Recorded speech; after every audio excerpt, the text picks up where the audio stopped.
Good evening, all of you. I hope you guys can hear me okay. Yeah, yes, thumbs up. Yes, we can. Okay, awesome. Good. That's what I'm hoping to. I keep saying that speaking in an online mode is a very challenging thing, especially for me. Speaking to a green dot in front of me is scary. So I'm glad many of you have turned on your cameras. I encourage many others also to do it. So before we begin, here's a quick thing that I'd like to understand from all of you, right? And by the way, don't worry about your backgrounds, wherever you are seated. We've all gotten used to it by now, right? So as long as you have a seat, you have a set of papers, we'll hopefully do a little exercise towards the end of the discussion to give you a little bit of taste of what it means to get started into thinking about products, right? So hopefully you're all set there. Before we jump in, here's what I'd like to do. And thanks for that intro, Harleen.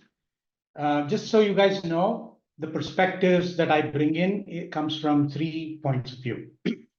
One, my own career journey, moving from engineering, architect, into product management, and subsequently into product leadership roles. So there are lots of dilemmas that I faced, lots of questions that I faced. And it took a lot of time for some of them to get resolved. And hence, I also spend quite a bit of time these days helping people navigate that career path and get into or transition into product roles. So that second point of view is as a product coach. And the third one is I also teach product management and product strategy at several places, including IIM, ISBR, University of Houston, and of course at IPL as well, right? So most importantly, I interact with hundreds of professionals like you, especially senior working professionals. I'm also an executive coach. So I will come and share with you with some of the tips or lessons. But as Harleen said, let's not make this as a monologue or a one-way street. What I want to focus on today is that golden question, right? The question that many people unfortunately are not asking. And this is very important. This is a question that is very close to my heart. Is the product management career path right for you? Right? And I think this is a really important question for you to ask. And I'll kind of give you some understanding of what this role entails, what are the pitfalls, and of course, there are a lot of good reasons to do it. So it's important for each one of you to decide for your own. Now, this is important because please don't do any career path or any role just because your friend is doing, cousin is doing, neighbor is doing or anything. Everybody's career paths are unique. Your goal for your career is very different than your friends. So just because a bunch of people are doing, and I've seen this numerous times, right? In my 25 years of professional journey, I have seen a lot of people want to do something because they don't know what else to do.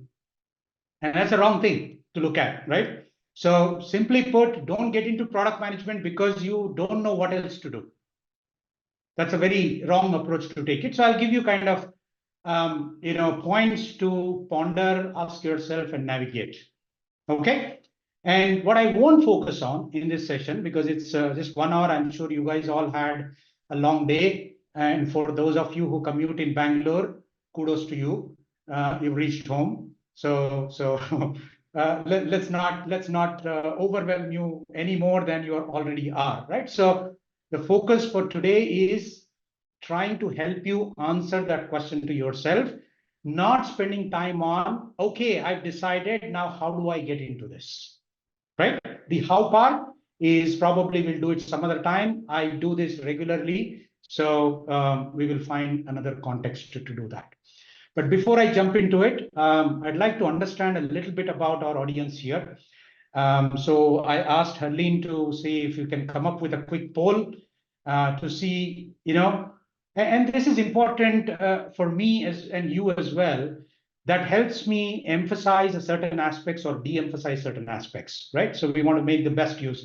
And by the way, if you know what I'm doing as a product manager, I'm trying to understand the customer context and prioritize two of the most critical aspects of product management role. So Harleen, if you can bring up the poll quickly, so that we can understand the audience that we have here, and then I can get just give me a minute. I will just run it right away. Sure. And meanwhile, I'm seeing still several folks not on camera, and thank you guys for those of you who have turned on the camera, because 70% of the communication, by the way, is non-verbal, right? If you realize and recognize that, the value that you can get from just being present is immense. So don't think that you can turn off the camera, turn off the mic, and listen like a podcast. You can still do it, but then you are a passive listener. And passive listeners, this is not the role for them. So here's a first question. I hope all of you can see the poll, right? Those of you on mobile phones, it may show up a little in a small window. The first question is, how many years of experience do you have? Okay, work experience. And doesn't matter which discipline, which branch, which industry, it really doesn't matter. And the second one I see is, what is your current job role? Are you from engineering? Are you from marketing? Are you from project or program manager? Are you a business analyst? Are you from the sales background, or other things that are not listed here? Although I would be curious to know what those other things are. If you're coming from product design, solutions consulting, solutions engineering, delivery managers, and all of that. Those are titles, right? So I'm not going to focus on titles even when we discuss product management. We're going to talk about role, right? In India, titles are very creative. So hence, I'm not going to go with the titles part of it. Okay, good. And third one is, what attracted you to the product management role? At least, now you may be pondering whether it's right for you or not, but I'm sure there was some trigger point or some, awareness that actually caused you to be here. So what is that, right? Are you looking at, career prospects, compensation, and nice titles? By the way, CEO of the product is some people call product managers, which is patently wrong, by the way. But then, it makes us feel good. It's a vanity title. Okay, good. Looks like only 50% have responded. I'd like more of you, or 74%. Good, that's good. Okay, I guess we can end the poll now. Thank you, Harleen. Okay, so are you guys seeing the results? Yeah, good. Yes. Awesome. So let's jump in. And here's what, as I said, I want to do. First, get to a baseline understanding of what is product management, right? Now, this is interesting because this itself has interesting definitions, varied definitions, depending on the context, depending on the customer, depending on the company, depending on the friend that you ask. So I'll try to give you a prescriptive way to think about it. The question, is this career path right for me? As I said, is very close to my heart, because somebody asked me this question when I wanted to get into product management, right? So I worked in a company called Sun Microsystems. I'm sure many of you would have heard of that company. If you're coming from the technology background, this is a company that created Java among 200 other amazing technologies, including networking. And I was part of the team that created Java 5, right? So as a core engineer. And this company got acquired by Oracle, right? More than a decade ago. And that was a dilemma for me, because Oracle was not known to be a very innovation-centric company, very engineering-centric company, right? It's a fantastic business company. So the dilemma was, for my career, look, I love engineering. I love what I do. I enjoy doing it. But should I move into this company and find a role that is strategic and important for the company as well as me? Or should I just leave the company and continue as an engineer in some other company, right? So many of us face these dilemmas at different stages of our career. And I spoke to about 9 or 10 current product managers in that company. and came up with the conclusion that, yeah, that's a role that I would love to do, right? It's a challenging role, but seems interesting. And so I went back to my VP of engineering and he asked me this question. Sai, are you really sure that that's the role that you want to do? And then he spent about 15, 20 minutes trying to explain to me, have you considered this? Have you considered that? So some of those things, I will bring it up for you guys as well, because most of that has not changed. In fact, the role has become a lot more challenging in the dynamic world that we are living today. Okay, so let's quickly jump into it and start with the simple understanding of what product management is, right? A lot of people think requirements definition, requirements management, prioritization, user stories, blah, blah, all of that stuff. Those are tactical activities that this person will do. But in essence, a product management is your job is to identify market opportunities, right? And driving the team towards creating compelling, competitive products which are profitable. Now, each word in this is super important. It's the combination of art and science. A lot of people think, oh, do I need an engineering background? Do I need a technical background? Do I need a programming background? Right? These are all common questions that come to our mind. But fundamentally, it's a combination of specific skills, competencies, but at the same time, it's also an art. A lot of people who do product management, if you ask them, they'll tell you this is a role where you need a brain of an engineer, a heart of a designer, and the tongue of a diplomat. Right? The third one is important, the tongue of a diplomat, which is your ability to navigate through competing agendas, working with cross-functional teams. When I say cross-functional teams, I'm referring to engineering teams, design teams, QA teams, partnership teams, sales teams, marketing teams, customers themselves, leadership teams. There are lots of these functional teams that this person need to work with without having any authority, right? And that's a very interesting part of this particular role. And hence, the role of a product manager is not about problem solving. This is another myth that many people have. It is not a problem solving role. It is a problem management role, which means your job is to identify the problems or the needs in the market, not just one client. If you're identifying the needs or requirements for one client, that is project management, right? Project management is essentially ensuring that whatever you're going to deliver to that client happens in time, in quality, on budget, period. That's it. That is project management. Whereas in products, you are not creating a solution or a product or an offering to the market to one or two or three clients. You're actually creating it to the collection of customers. In product world, we call this as customer segments. And a collection of customer segments is a market, right? And driving the team. This is also another interesting thing because a lot of titles in India, you see this title called product owner.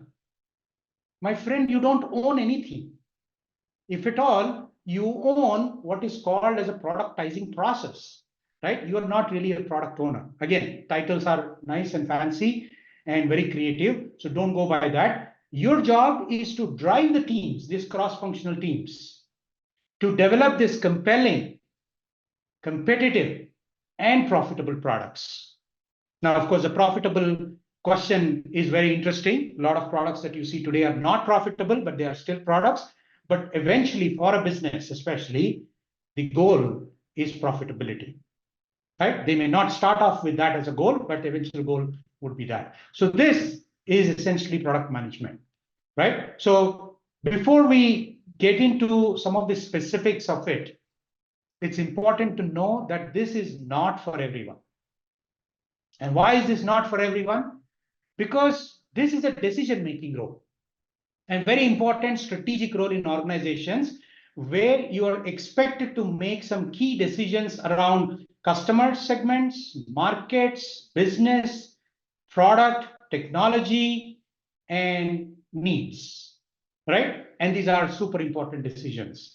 But the problem is you are expected to make these decisions in the context, in the face of uncertainty, in the face of ambiguity. There is a lot of chaos around because every team thinks what they want to do is right, naturally so. But your job is to work with each of these cross-functional teams to ensure that the customer needs, market needs, and business needs get the priority. Without that, you are keeping everybody busy and not really creating value or impact to that market. But in those decision making, there's a lot of uncertainty. There's not enough information ever for you to make decision, but you are still expected to make that decision.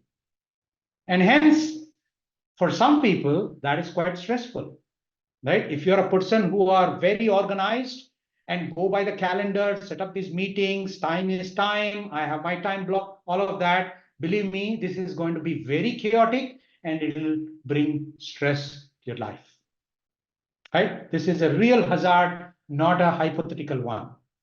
And the other thing, don't go by what lots of people talk about. Oh, you are the CEO of the product, right?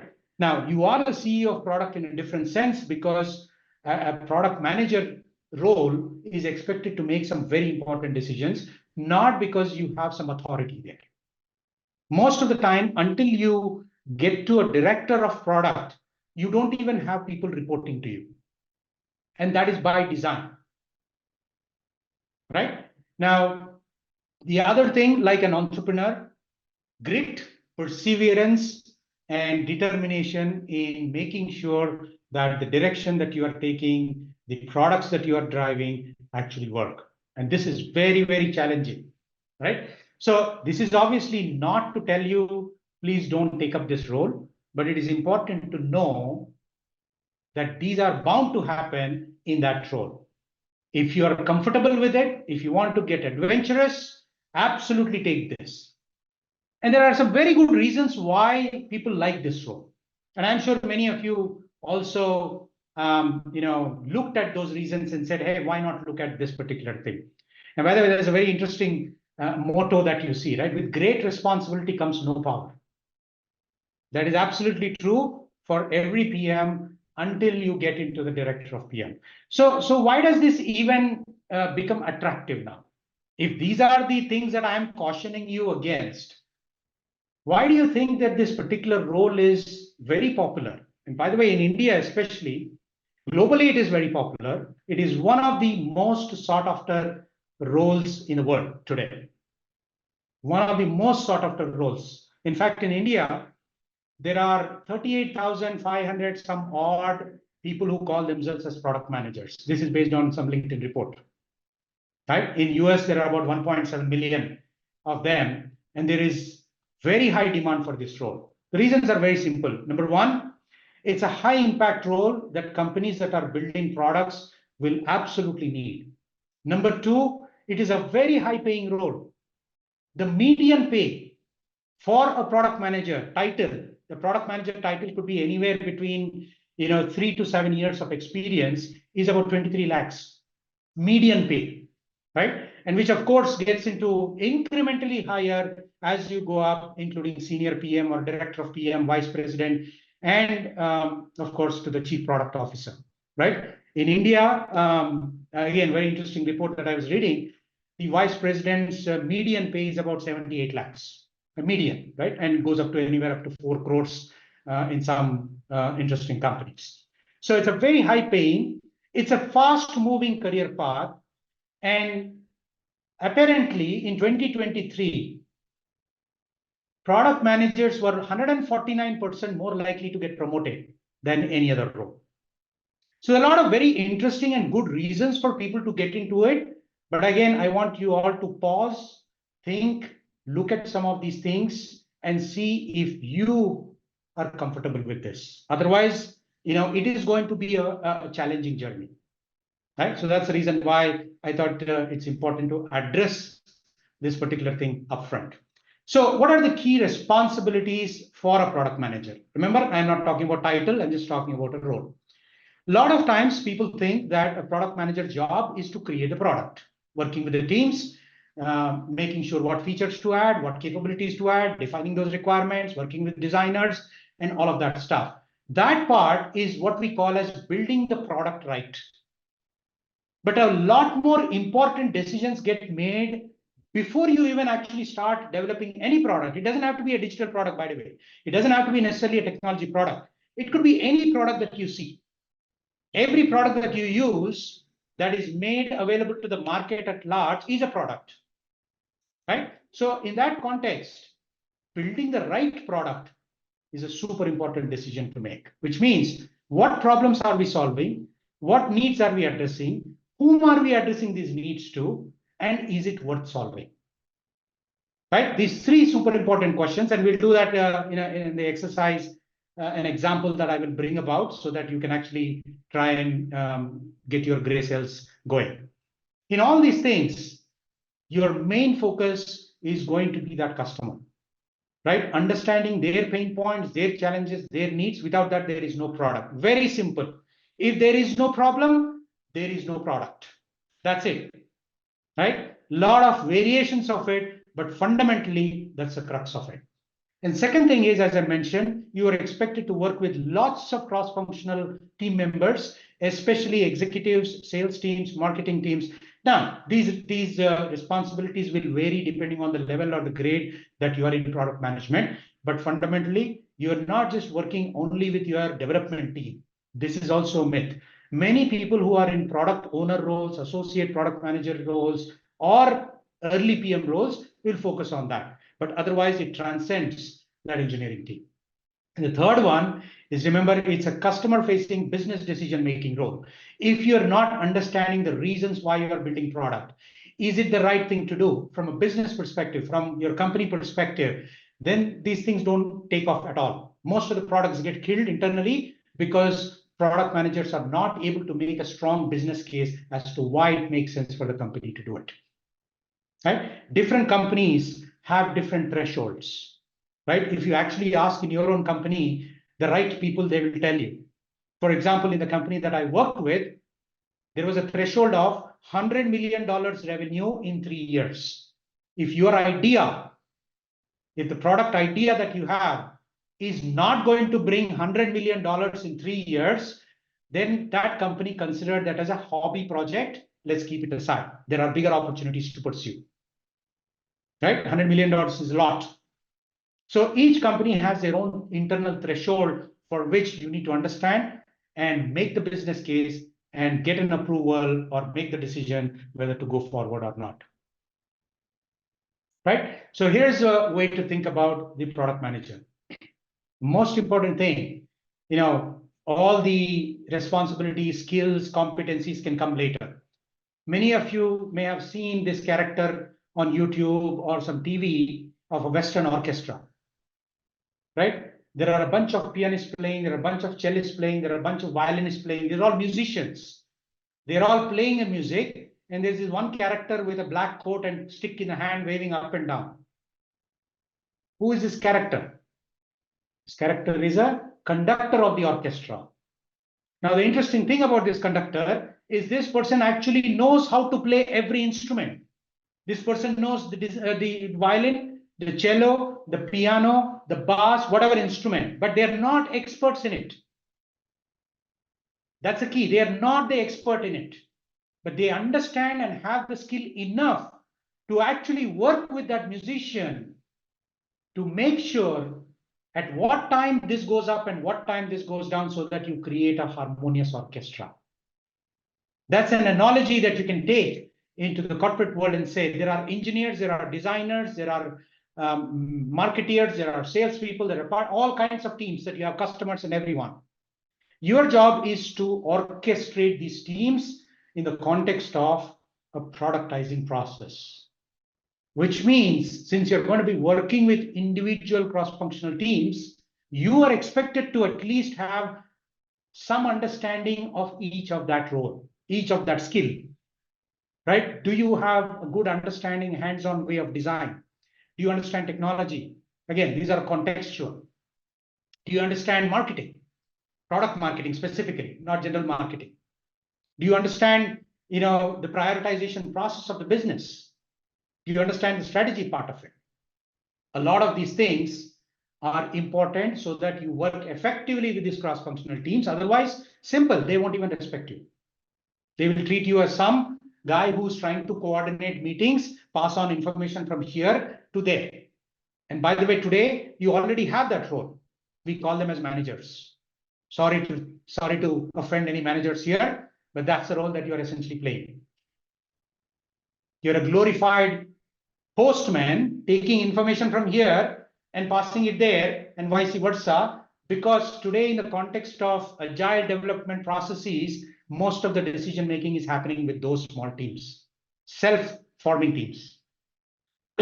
Right? For those of you who are familiar with that, will understand with this. Any questions so far?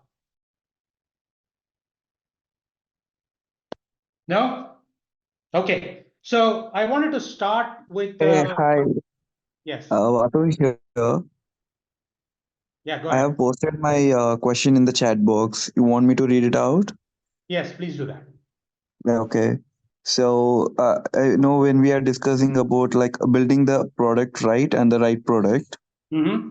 I want to know like as a product manager, understanding the customer requirement, and when I was about to make a plan, like a sketch, like what is the solution that we can give, what is the best solution that I can bring it out, and what is the fundamental issue that as a product manager will be deviating from the actual solution that will lead to the failure of building the right product. Building the right product is not about solutions, Vasu.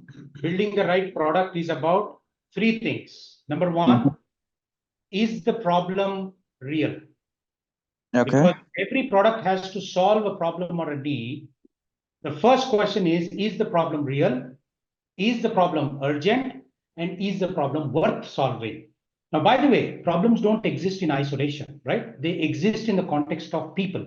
They exist in the context of your customers. So you understanding your customers in a much more deeper way is absolutely essential for you to even make those three decisions.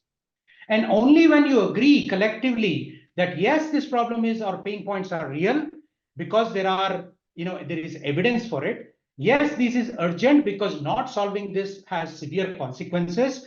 Yes, this is worth solving because there is market opportunity if we solve it. Then you talk about solution, then you talk about ideas, then you talk about ways of doing it.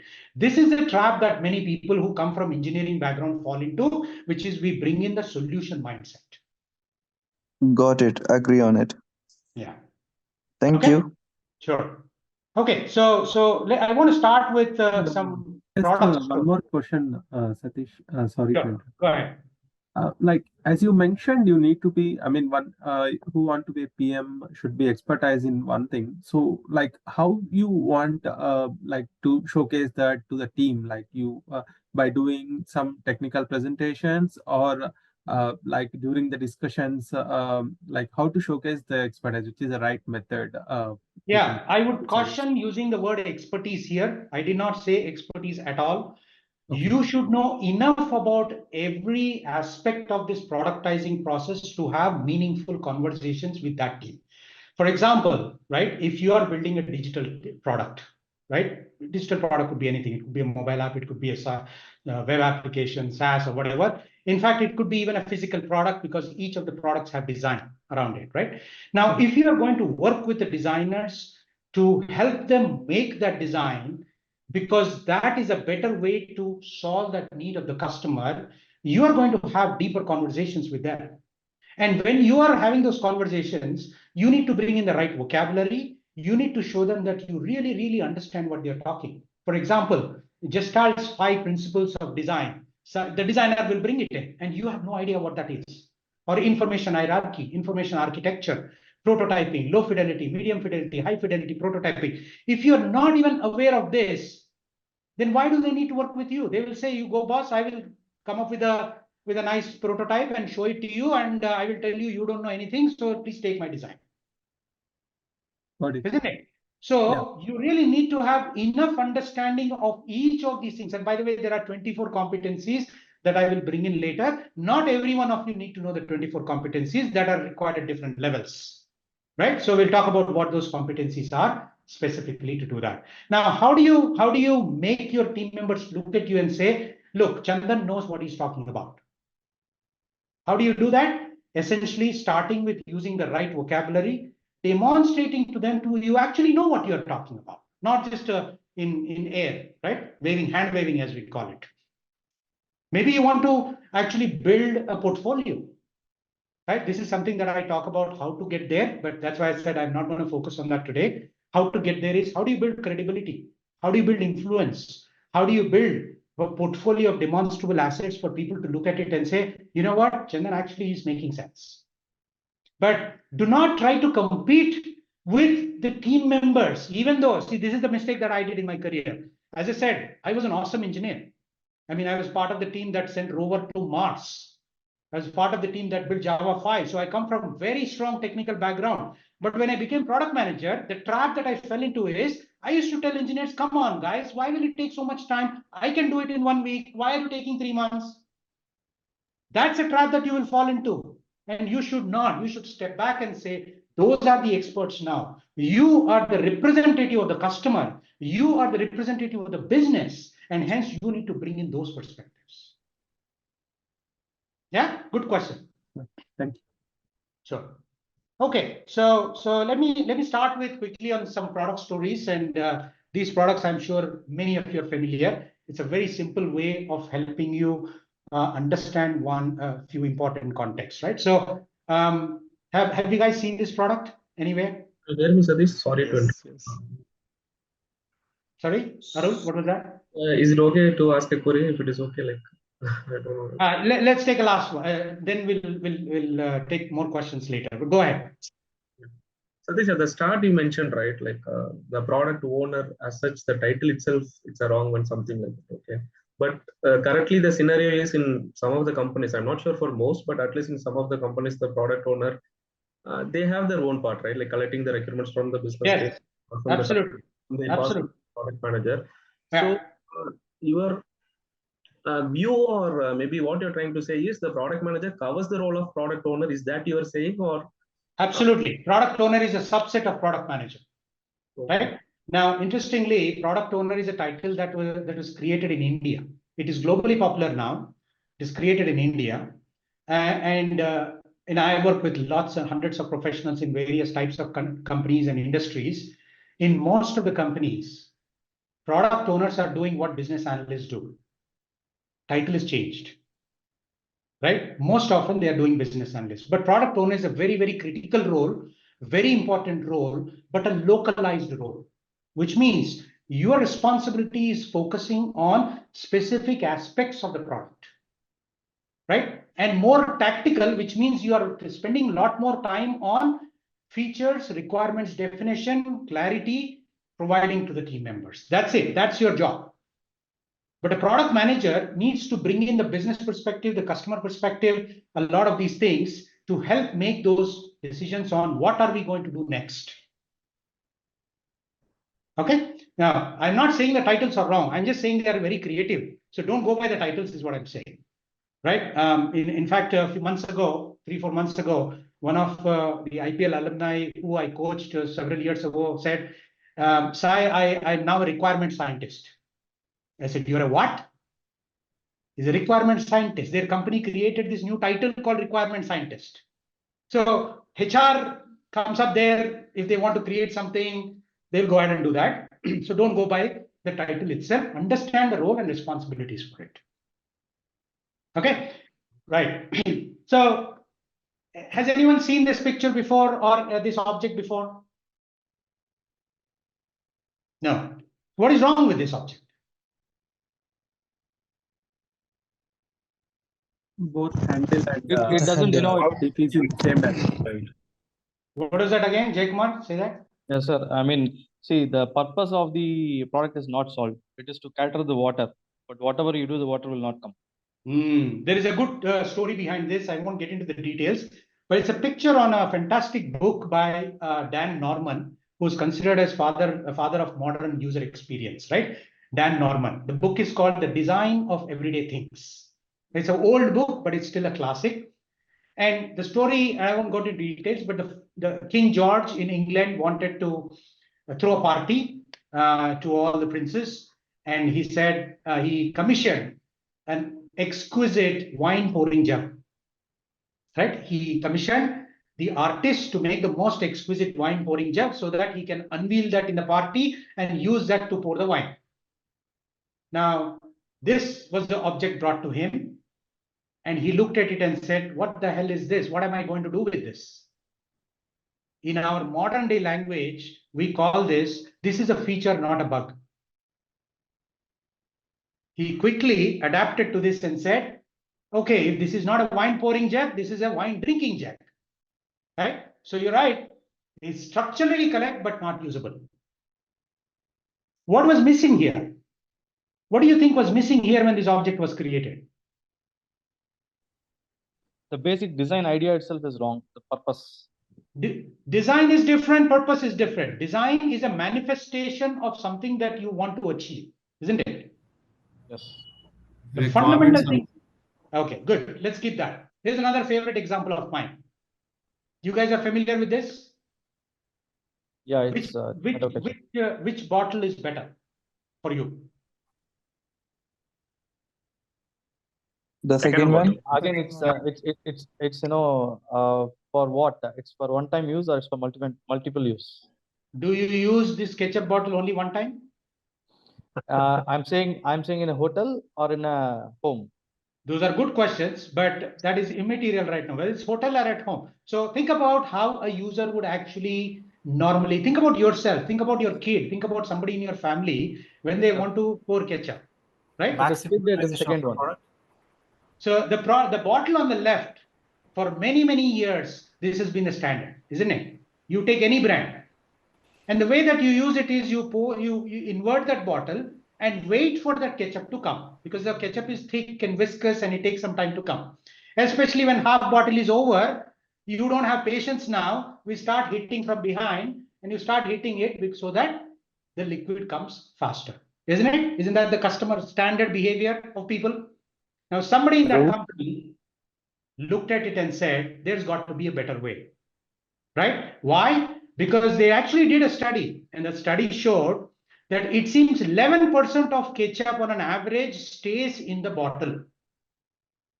Now, they didn't research Indian customers. We know what we do. We will pour water in it and we will shake it and we will not leave anything in that, right? But on an average, 11% of the ketchup stayed. And there is a time factor, there is an inconvenience factor, all of that. So one product manager in that company came up with a bottle in the right side. Now, that is not the most interesting part. The most interesting part is the bottle on the right is almost exactly the same, maybe a little bit more ketchup, but costs 30% more than the left one. 30% more priced. This product was a huge hit in the market that generated $98 million for that company in 1 year. That is an example. These two are examples of what? One, it's not there. Second, it's there. This is what we call as customer context. If we miss customer context, if we don't bring that properly into decision making, if you don't spend enough time understanding your customers, their journeys, their pains, their needs, and all of that, we still create products. Even today, lots of products get created, by the way. And you see some crappy products out there. Many of you have experienced this. Right? So that's one. Now, all of you know this company and this product, right? Think of the time when this product was launched, what was this, by the way? What product was this? Now, Paytm now is the bigger one. There are many products, but what is the first one that they came up with? Wallet. Wallet, a digital wallet. Yeah. How did the wallet work, Kushal? Quickly. Take the money from the account and just take it into the wallet, and then wherever you go, pay directly from your wallet. So the idea was that replace your physical wallet with a mobile application wallet. That's right? But if you look at the journey of the customer or the user, is you essentially go to the small, medium merchants, or the neighborhood stores, the chai store, the cigarette store, whatever it is, or small kirana stores, and you actually ask them or tell them that you're going to pay through Paytm. Right? And I'm not talking about situation today. That's very different. This was 8 or 9 years ago, right? And that person may have had it, may not have had it. Paytm nahi hai, phone pay hai. Right? So I don't have Paytm, I have phone pay. At the time, each of these had different wallets. isn't it? And the way it worked is you, of course, scan the card, QR code, and the money gets transferred. Very simple, nothing complicated there because all of you use it today. So what is this product? Have you heard of this, Bharat Pay? So what is this product? Anyone? So irrespective of whose wallet you are using, you can pay using Bharat through Bharat Pay. Correct. Kind of aggregator. Aggregator. Yeah. Kind, yeah. From a customer side, the journey is the same, which is I go to the shop, I buy something. Now, one good thing, one problem that they solve for the person who's paying is I don't have to ask, do you have Paytm? Do you have Phone Pay? Right? Bharat Pay, basically, the product that they built for the customer is unified QR code. Single QR code for all these payments. Isn't it? Simple. But that's not the interesting part. How do you think Paytm made money with digital wallet? The company has to make some revenues, no? For it to sustain. How did it make money? Any guesses? By holding the money in their account, whatever you deposit in the wallet, right? They will be like holding it for some time. They were not allowed to use that money for any purposes. No, for the interest what they gain. The interest what they gain. No. Because like the shopkeepers receive the payment the next year, right? No. Shopkeepers received the payment immediately. It's just the reconciliation process took a couple of days, but that got fixed. Okay. Service charges. Service charges are the service charges from you. Did they take money from you? No, you didn't pay anything. As a convenience fee. Commission from the merchants. Yeah. Right? So they went to these merchants and they told them, look, तुम्हारे पास छुट्टा नहीं है, उसके पास छुट्टा नहीं है. Otherwise, you will have to छुट्टा means change, right? So other you'll have to give some candy or chocolate, and they will refuse all this nonsense. They'll pay exactly the same amount. You just have to have this QR code. And by the way, every transaction that you make, we are going to take a rupee out of it as part of our commission. That was a revenue model for Paytm in the early days. Now, you know what Bharat Pay did? Bharat Pay went to merchants and said something completely different. Any guesses? Remember, the experience of the customer remained the same. What changed is the other side. You know what Bharat Pay said? Forget about commission. We don't want any commission from you. So how did they make money? Based upon your transaction, we'll give the loan. That's it. Basically, Bharat Pay said, we know how much you're making. We know how many transactions you do on an average every day, every week, every month. And you need working capital. And banks are too cumbersome, complicated, and expensive for you to get money from.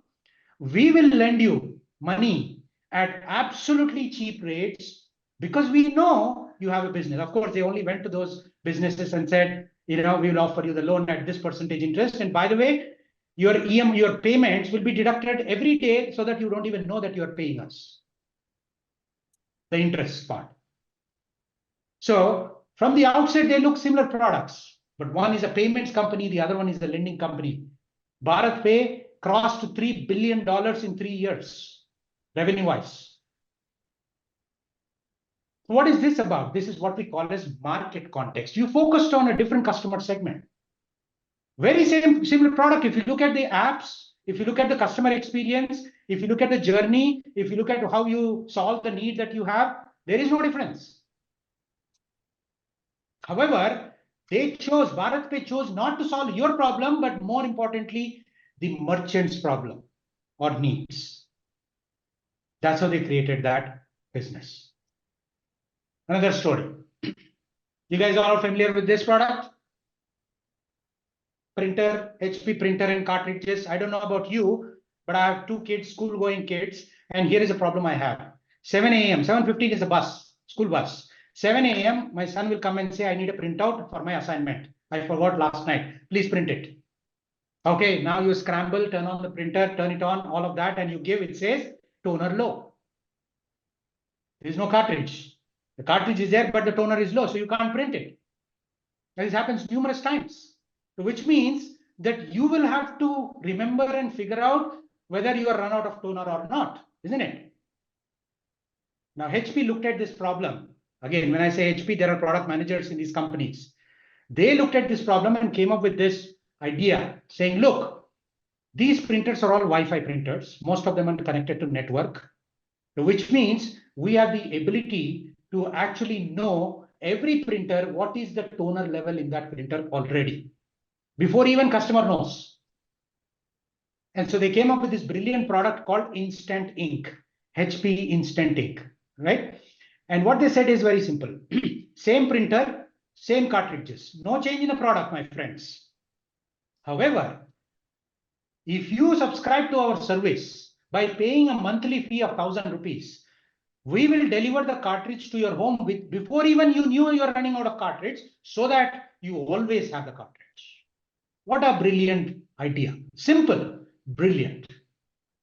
Because it solved that specific need for that. But what did they change? The product is the same. The printer is the same. The cartridge is the same. So what changed? Why is this considered a very interesting innovation? This is called business context. They did what is called as business model innovation. A different way of making money. Right? So these contexts are really interesting and important for a PM. Last one, quickly. You guys all know this? Yeah, most of you know this is called CAPTCHA. Yeah. Now this CAPTCHA was many years old, right? 9 years ago, some guy came up with this brilliant idea saying that, look, there is a lot of malicious code on the web. You load a web page and it has malicious code. You enter password, it will capture that password and gone. So hence, this researcher from Carnegie Mellon University came up with this idea saying that we'll give squiggly lines. Why? Because human brain is very good at detecting patterns, and only a human can actually tell whether this is a text or not. The malicious code, programs, JavaScript, and all of that cannot make it out. Only a human. So hence, they asked you to enter this code every time you're making some kind of a secure transaction. Right? While that may have solved the problem, it created a bigger problem. Collectively, humanity wasted 500,000 hours a day by just typing into that CAPTCHA. Imagine that. What a waste of time. What a colossal waste of time. So then another guy came up with this another idea saying that, well, why can't we use the same method to benefit something? And you know what this person came up with? This was a time where a lot of companies were digitizing text, right? They were converting these texts into digital forms, especially Google Scholar, and many big companies were digitizing tons and tons of books and papers and everything. And the technology at that time, which is OCR, optical character recognition technology, was not that great. So which means it could not convert some of these text, scanning into text. So there are lots and lots of words that nobody knew what they meant because they were not translated by the computers better. And hence this guy's idea was, hey, let's do something called reCAPTCHA. By the way, this is called reCAPTCHA. The earlier one was called CAPTCHA. This is called CAPTCHA, reCAPTCHA. And you know what he did? 2 words. Now, one word itself is horrible to enter. Now you're throwing 2 words at me. But there's a very interesting idea behind this. Of these 2 words, one of them is well understood by the computer system. The other one is not. Right? Remember, the other one was not translated before, and hence I am asking the human to type it. And not just 1, now 2, because now I'm going to match this with hundreds of people. And if of the 100 people, even if 90% said morning, which means this is a human, and the other one is presumably the same thing that everybody typed. So now I'm able to digitize even the words that were not understood before. And hence what happened? Collectively, you and I spent a lot of time and helped digitize 2.5 million books every year without you and I knowing about it. Brilliant idea. This product, this simple product, well, it's not simple, but it's this product alone got acquired by Google for $400 million. $400 million. And I'm talking about 8 years ago. Now we are in this world. Right? All of you know this. I'm sure many of you have clicked. If there is something wrong, you will see traffic signals, you will see this, you will see all that stuff. Why? Simple. when this gets thrown to your desktop or browser, this particular box is tracking every damn thing on your browser. What kind of browser? What is the IP address? What plugins are installed? How fast did you move the mouse? Where did you move it from? All of that tons of information sent to Google. Within a fraction of a second, it determines whether you are a human or not. Fraction of a second. Obviously, this requires usage of advanced data technologies. Now, what is it that I'm talking about here? This is called innovation context. Right? We talked about customer context, market context, business context, and innovation context. Right? So I'll skip this example. I'm sure many of you are familiar with this now. Another example of innovation context. By the way, the picture of the lady on the left side is not real. Right? It is generated. In fact, there is a very interesting website. Later, you can go look at it. It's called thispersondoesnotexist.com. Thispersondoesnotexist.com. Every time you go to the website, a new face is thrown to you, which is completely randomly generated by algorithms. Now, of course, it's become much more consumer. You and I can generate these things today using DALL-E and generative AI and everything. Right? Innovation context. Now, innovation for innovation's sake is useless. So your job as a product manager is to bring all these context, right? Which is the customer context, the market context, the business context, the innovation context, all of them together to help make these products. That's why these are called functional competencies, cross-functional competencies. Some of the most important competencies or skills are listed here. These are not the exhaustive list, but the most important. The other aspect for product manager role that is very, very crucial, right from early stages, is leadership context. Remember what I said, you need to have a tongue of a diplomat, which means your ability to tell a compelling story to different audiences to help them see your point of view is super critical.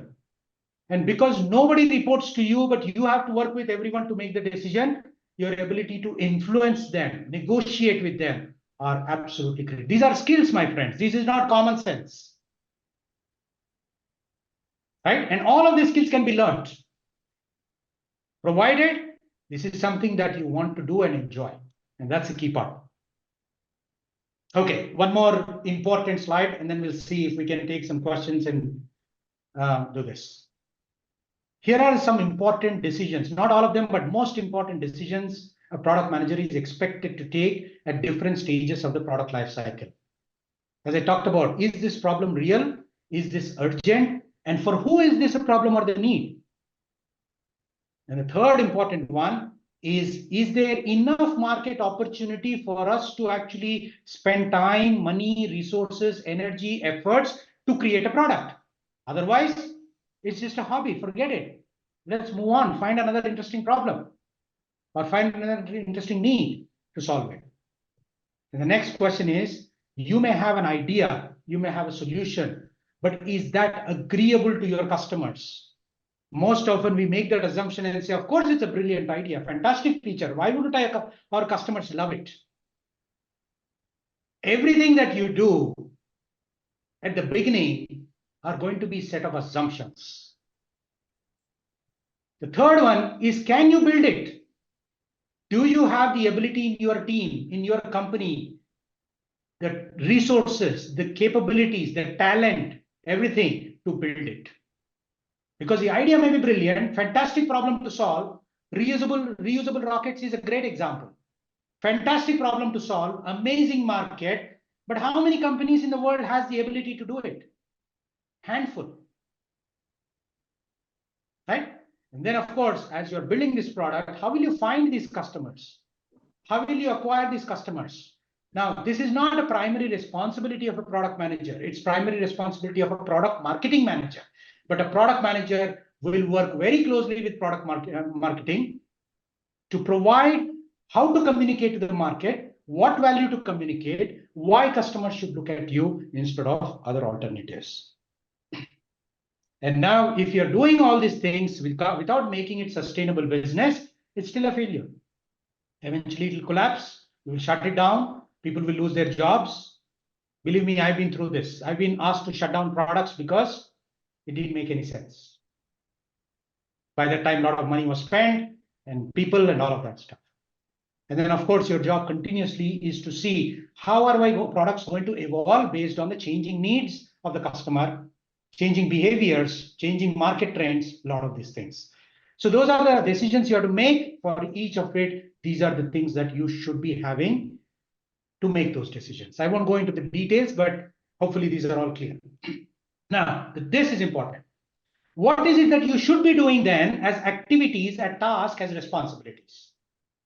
Right? These are umbrella categories: market analysis, product planning, go-to-market, strategic planning are these umbrella areas that you will need to focus on. Let me give you a visual picture of that. But one important point before we move out of this. It is super critical for a product manager to not base these decisions based on gut feel, intuition, because I'm smart, I know what to do, I've done this in the past. All of that will be thrown out if you're not bringing in evidence. Every aspect is evidence is important, evidence-based decision making. For that, you have to follow the science part of product management that I talked about, which is making assumptions, converting them into hypotheses, testable hypotheses, creating experiments to conduct, gathering data or evidence, and then making decisions. Right? Fascinating role, fantastic role, provided you have the appetite for it, you have the interest for it, and highly impactful role. So this is how the competencies and skills of a product manager. By the way, product manager, when I mentioned role, remember, because a lot of these things are typically director and above. In most of the companies where you see people with a title of a product owner and product manager, you will see the light blue colored triangle, which is product planning. Most of the time is spent by those people on requirements management, user experience design, and making sure that the team is delivering what we are supposed to deliver, and then come up with what next, 3-month plan, 6-month plan, and all of that. That is important, but just one aspect of the overall role.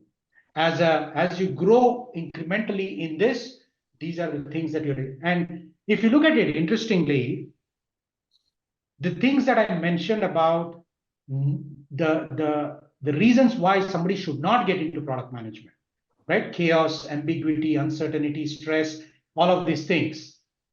Can you guys tell me what other roles have most of it common? Sales? Program manager? It's a leadership roles. Every leader, business leader, product leader, strategic leader face the same challenges. And we're not talking about small decisions, right? We're talking about some big decisions that impact the company or product line or people's jobs.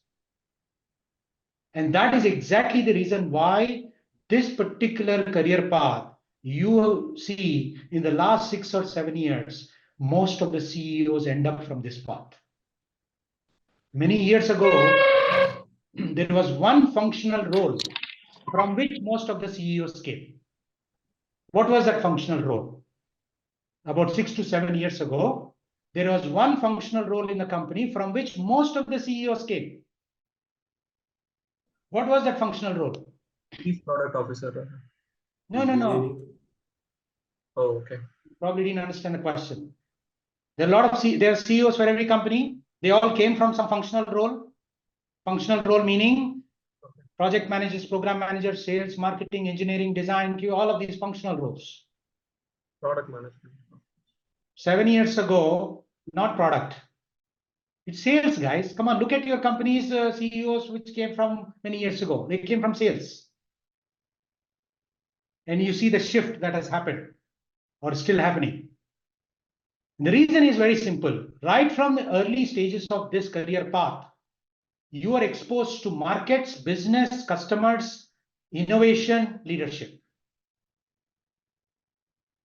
And as you grow in the role, different responsibilities become important. Okay, so I'll stop here.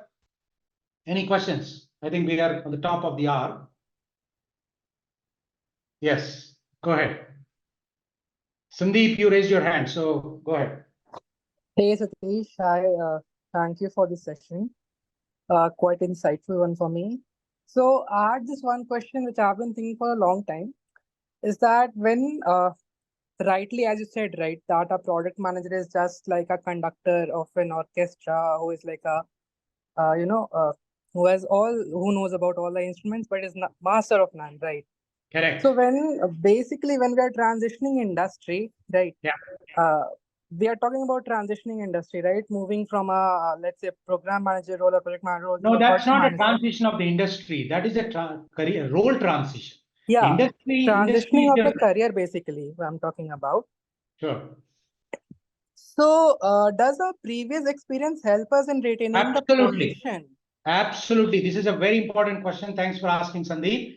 I think every one of you should look at how you will leverage your past functional role into this. If you look at the PM role, there is a project management skill that is super important.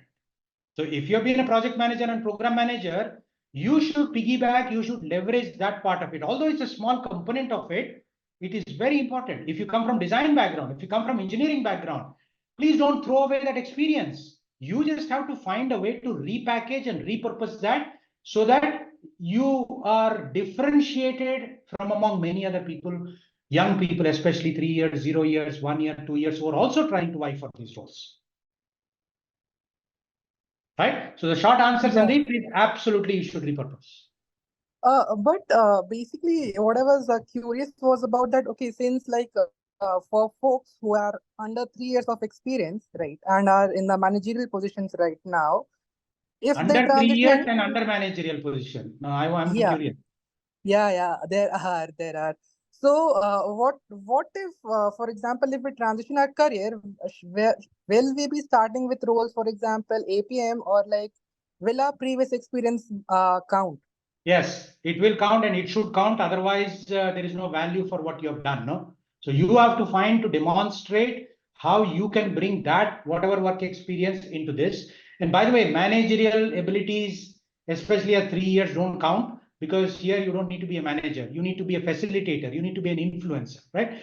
But for 0 to 3 years, the typical roles that a lot of companies are hiring, by the way, in India is either APM, Associate Product Manager, or Product Analyst. Okay. Thank you, Satish. That was insightful for me. Okay, good. Ravikant, I see your hand. So maybe we'll take 2 more questions. Sure. Hi. Thank you so much, Satish, and it was very insightful session. Sure. So as one of the aspirants here to be attending the session, I just have one more clarification because I have been working for a country's leading legal news website called Bar and Bench. So I joined them as an BD executive for a business development, and slowly I took over the product management sort of a roles. And it was never on paper, by the way. So I'm now looking forward for myself to transit into a full-time product management roles. Okay. So if I have to enroll for these certification courses, 2 clarifications. One is like, how is it going to help me in terms of a transition? And are the companies hiring for PM roles? Because considering the recession for the IT and it is yet to recover and the market is not so stable. Yeah.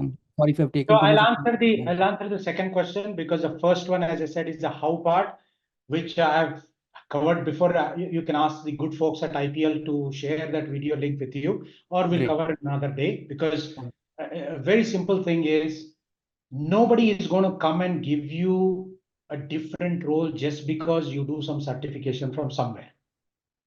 Anywhere, it doesn't matter.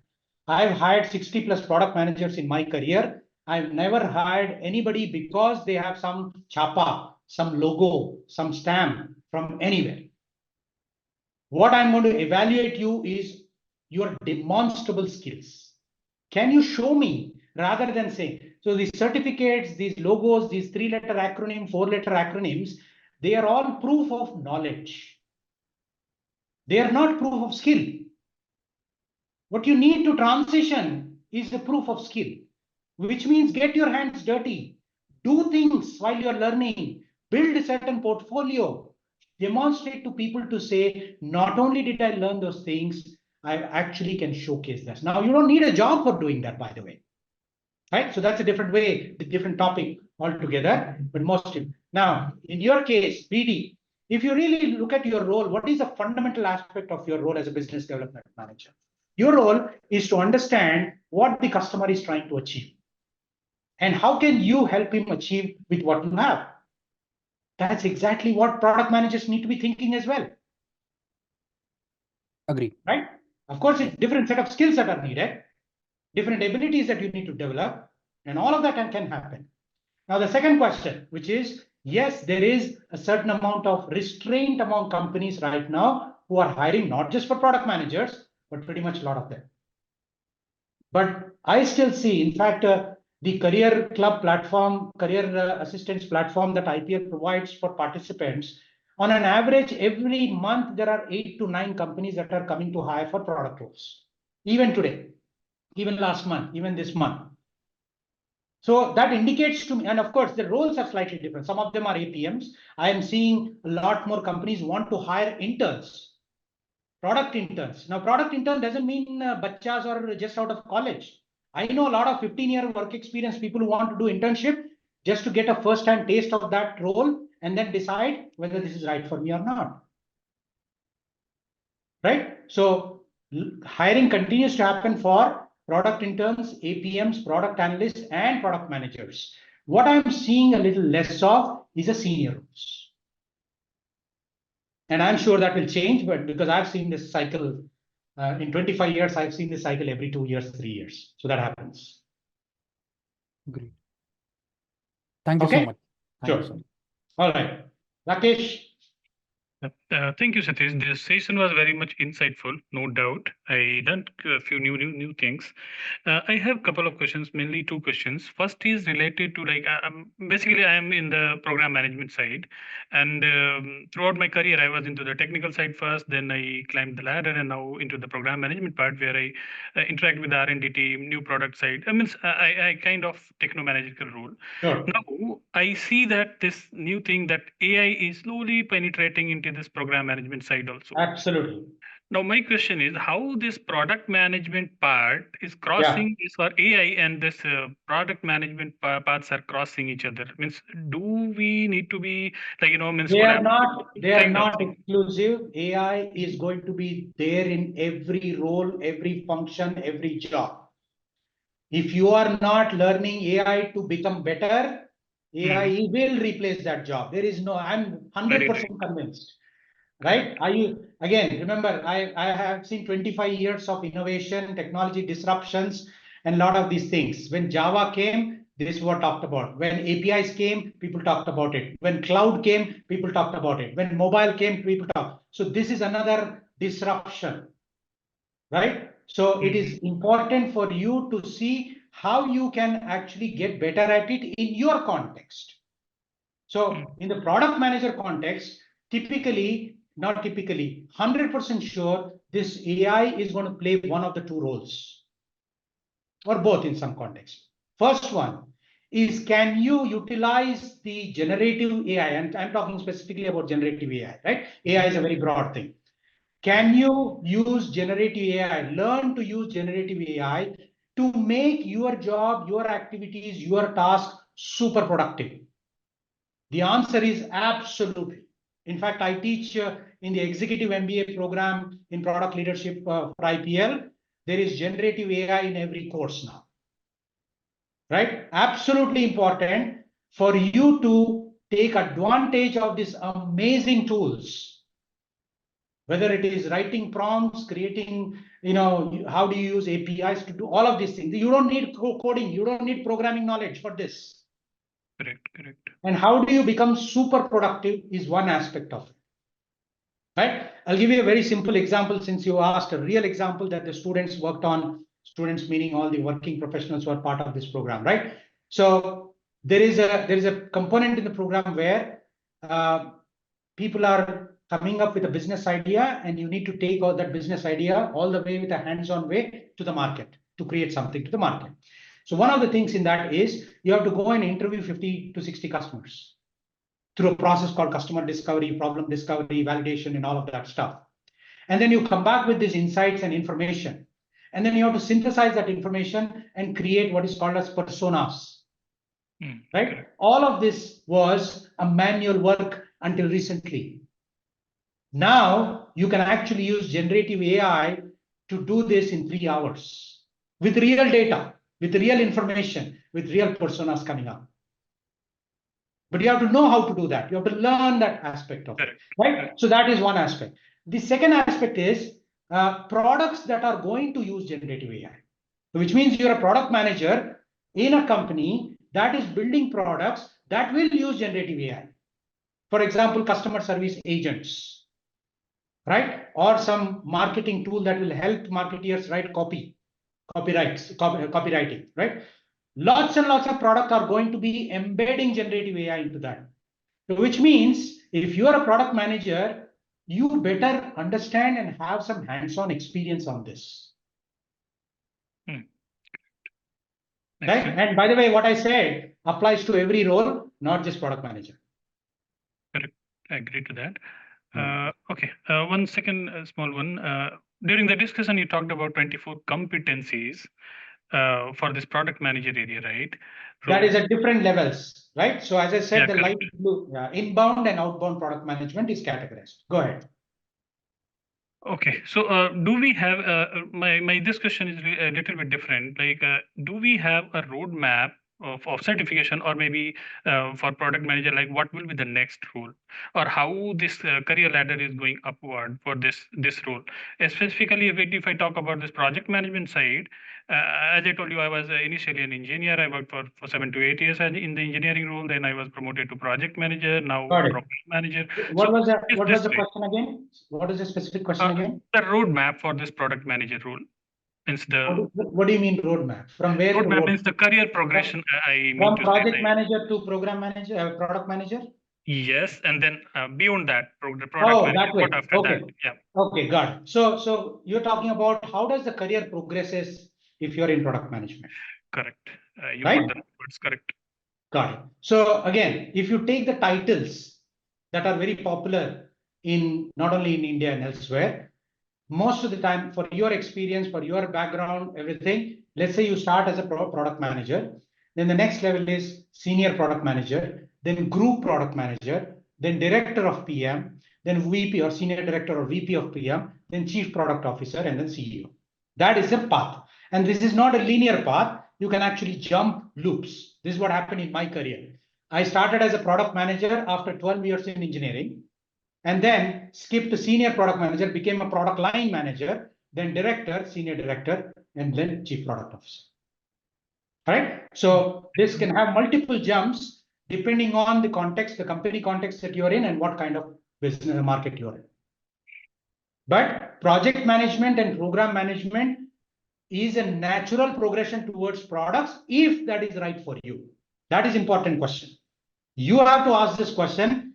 I can't emphasize this statement enough.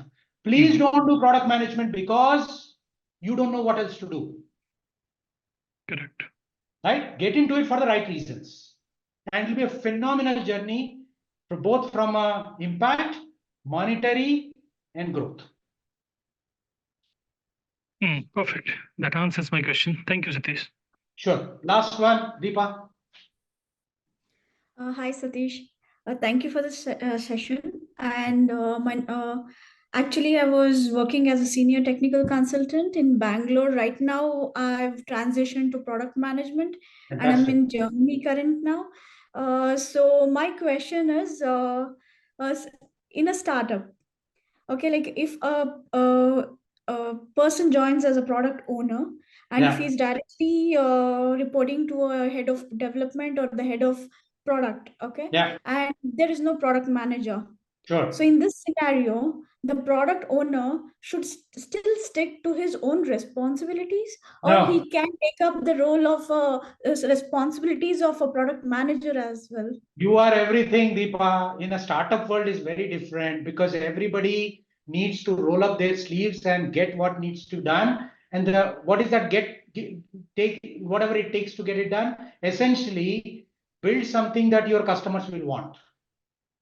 Exactly. That's it, right? So don't go by the titles there. In fact, you are the boss.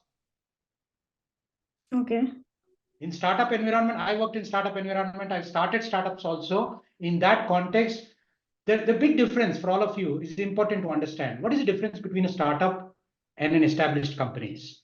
While there are many things that people will say, here is a fundamental difference. In the startup, you are searching for a business model. Now, what is a business model? Business model is, who is your customer segment? What is your value proposition? How do you make that value proposition available to them? How do you acquire these early stage customers? And what are the ways that you can monetize it? And what are the ways you can build it? What are the activities that you're going to do? What are the resources that you need to have? What are the partnerships that you need to make? What is the cost that you're going to incur? This is all what is called as a business model. So in a startup, you're constantly searching for these parts. In an established company, you are actually executing on an existing business model. That's a huge difference. So in the startup context or smaller company context, your job is not limited. You're not restricted unless somebody tells you, Deepa, this is what you should do. You should say, I'm going to do all these things. Okay. Yeah. Got Okay, it. Thank you. guys, sure.